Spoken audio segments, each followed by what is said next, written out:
going on, folks? It's Insecticidal here. Just wanted to do a quick video on these guys. So, one thing that I like to do is go around, like when I'm in Walmart or Lowe's or Home Depot, any of the big box stores that typically have Venus flytraps around this time of year, is find them. And typically they'll sell them to you at a discount if you find them with like dying traps on them. So I like to, what they call, rescue the Venus flytraps. So I got one here that look kind of bad, but not really. I mean, that's not bad for a Venus flytrap, but this thing had some big traps on it. Like, look at that. I mean, it's big as the first knuckle of my pinky. So I mean, I got high hopes for that one. But what I like to do is just grab them for cheap, you know, and then take them, bring them home, repot them, and then give them a better home. Because eventually what happens is they get black and they die in the store, get fungus, all kind of stuff, because they don't water them. And luckily in my area we have good tap water to where they can water them if they wanted to, but they don't anyway. So that's what today's video will be about. I'm gonna show you how I handle these plants when they come in or when I get them in. I'll show you how I handle them, how I clean them up, and then how I plant them. So these two will ultimately go in the big bog, but I'm gonna show you guys how to put them in, you know, like a pot. I think it's what, a 3-inch pot. How to put it in something like that if you wanted to. I'm gonna plant it in that, but ultimately it's gonna go in the big dog. And I'll see y'all, and hope you learned something. Hope this gives you the confidence to go out and, you know, save your own Venus flytraps. All right, so first things first is I always like to look at them, make sure they don't have any pests or anything like that on them. And from what I can tell, these both look really good. I don't see anything outside of the normal dirt that comes on them, and I'll bring them up close so you can see them. I mean, this one's a pretty good specimen. Like I said, I buy them at a discount. I'll just let them know, hey, look, these things are on their way out. You guys haven't been watering them. They're drying out, you know. Tell them that I like to buy them and then try to rescue them, and you know, it's my loss if they die, which between me and you, I've never had one die doing this ever. And I've gotten them way worse than this one. Looks pretty good, but I've even gotten them way worse than how this one looks. Like, that's not bad. Those are, I mean, it's getting there, but these are just the plant recycling those old traps off. But man, I'm still astonished at how big those traps were. So I like to get them like that, and then you get a pretty inexpensive Venus flytrap. Me, like I've said on a couple other videos, I'm not really big into Venus flytrap cultivars. So if I can just get the plant at a decent price, that's good enough for me. Let me get these off of me. So first things first, I unpot them. So, you know, I just squeeze the pot until the plant comes out. And look, it's already got roots coming out the bottom. Do the same thing for this one. Don't be afraid to trigger some of the traps. The plant will be okay. You know, sometimes it happens, sometimes it doesn't. This one was pretty dry, but the roots are even coming out the bottom of the pot down there too. I'm gonna just dig it out. It won't even come out because the medium is so dry. But see, a lot of times they come in like a sphagnum plug. This one actually has sphagnum moss. It's actually not a bad, whoever this manufacturer is. Yeah, whoever this manufacturer is, they Wild Interiors, that's what it looks like the company is. The instructions say keep plant and mix moist but not soggy. Distilled water recommended.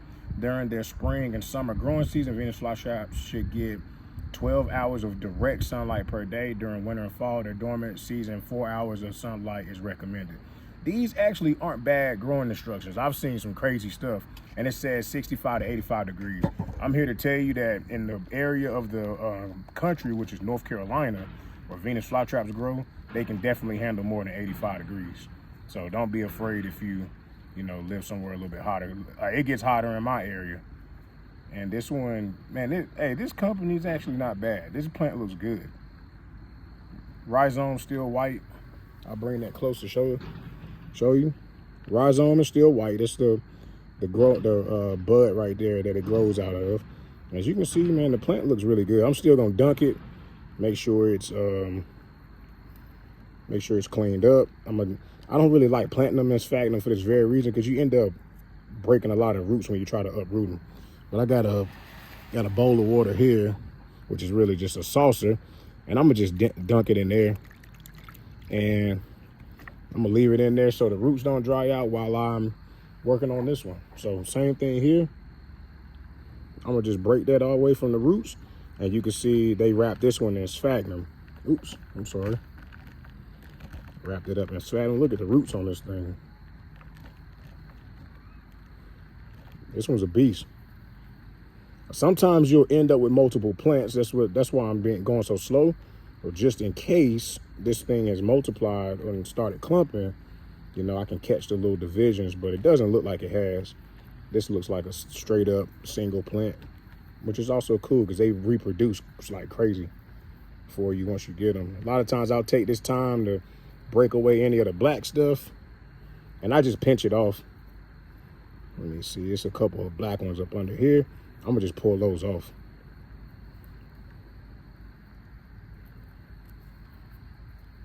Like I'll pinch them and then use my nails. See, look, here's one. Look at that. So now we're up to 3 Venus flytraps. And you know, that's a really tiny one. Sometimes they survive, sometimes they don't. But we're gonna try to give it a good home so that it does survive for us. Okay, I'm gonna knock that off, boom. I'm just pulling the black stuff off. And I'm gonna actually leave those on it. I'm a little unconventional. Like a lot of people acclimate these. I'm gonna put them out in full sun because this Mother Nature's gonna burn these old traps off anyway. And then when it acclimates to my sunlight and everything, because these are growing in a store and they don't get any light. So when it acclimates to my conditions, what it'll do is it'll put out traps that can handle the new environment that it's growing in. See, look, the traps have closed because I triggered them when I put them in the water. But yeah, that's it right there. Next, we're gonna pot them up. All right, so we're gonna put them in this pot right here. And like I said, these are ultimately going in my bog, but I'm gonna just pot them up real quick so that you can see what that looks like. So I'll just take this one. So what you're doing is everything that's white should be under the soil level. So all the way up to about maybe right there is where I'm gonna plant it up to. And it's literally this simple. I just take my finger, stick a hole in there, tuck the roots,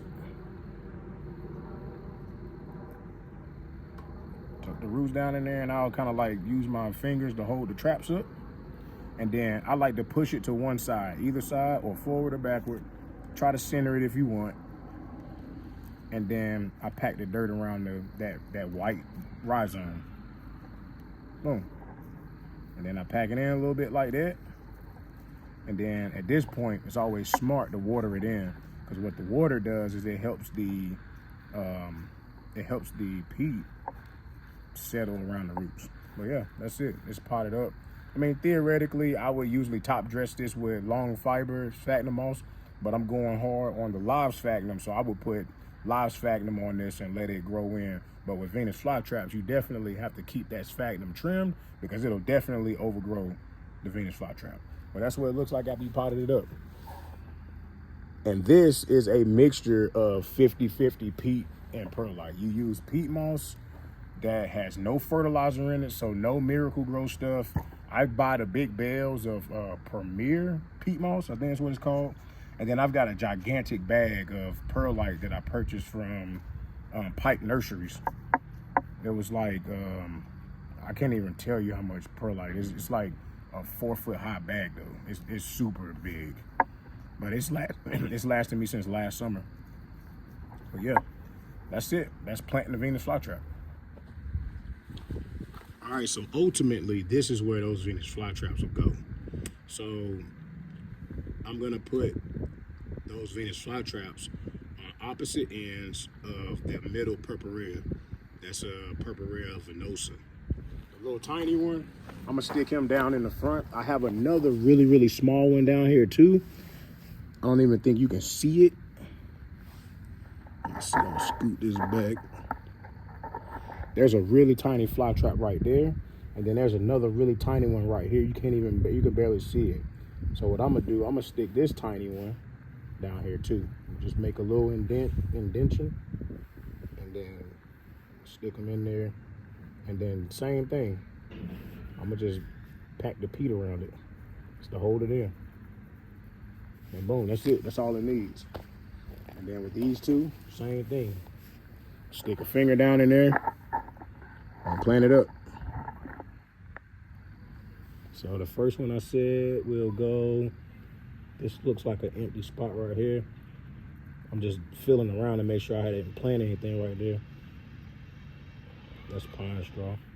All right, so yeah, should be good right here. But just boom, stick my finger down in there, and then kind of hold the traps and the roots up out the way. Stick those roots all the way down in there in that hole, and then, like I said, I'm gonna hold it up against the hole,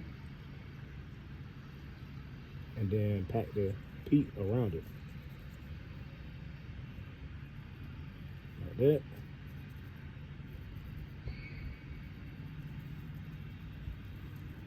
You always end up with indentions in your peat. So I'm gonna just fill it in a little bit. I'm gonna just put a little bit in there just to level it back out.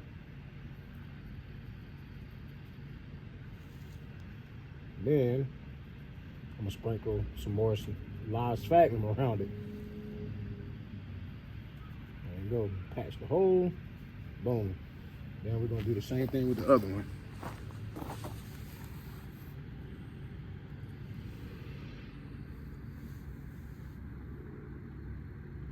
Try to make them a little symmetrical. And as you can see, there's already a pretty decent sized one right there that's is dormant right now. These will probably suffer a little bit of transplant shock because it's still kind of cold here. So they'll suffer a little bit of transplant shock. I'm gonna push this one against the back of the hole since it's so close to that one. And then same thing. I'm actually just backfill it with the other stuff.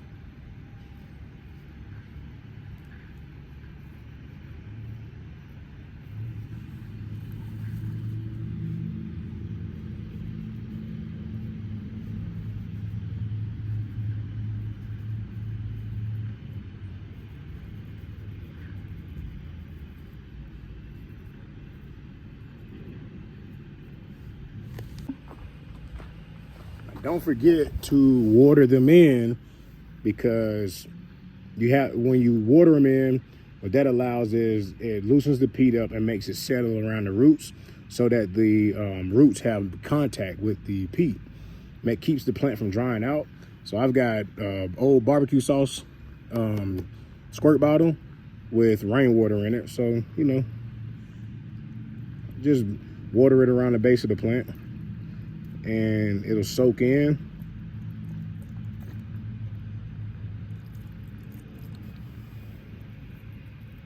And what that'll do, like I said, is it'll help the peat make full contact with the roots and keep them from drying.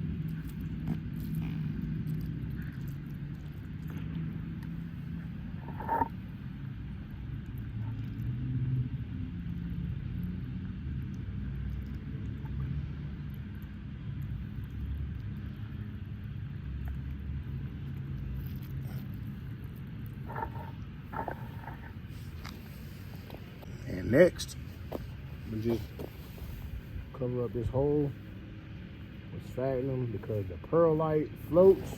Get my angles together. Bear with me.